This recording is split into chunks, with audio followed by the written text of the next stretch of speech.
ஹாய்ப்பா. இல்ல என்ன பண்றீங்க? எப்படி இருக்கீங்க? நல்லா இருக்கீங்களாப்பா? இன்னைக்கு மதியானம் நம்ம வீட்ல என்ன லஞ்ச் மெனுன்னு பாத்துரலாம். சிம்பிளா தான் பண்ணியிருக்கேன். எனக்கு கொஞ்சம் தனியாவே பண்ணியிருக்கேன். வாங்க என்னன்றத பாத்துருவோம்.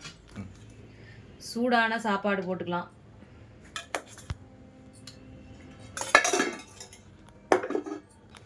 வெறும் தாளிக்காத உப்பு பருப்புங்க. தாளிக்காத பருப்பு.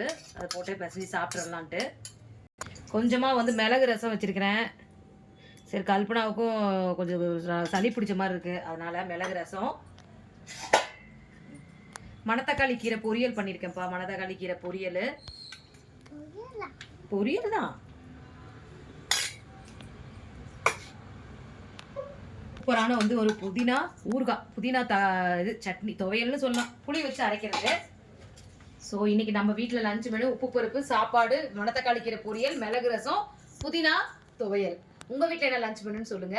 யார் யார் சஷ்டி விரதம் இருக்கிறீங்க, ஒருவேளை விரதம் இருக்கீங்க என்னன்றத கமெண்ட்ல சொல்லுங்க. வாங்க சாப்பிடலாம். நீ சொல்லு, அங்க பார்த்து சொல்லு சொல்லு சொல்லு.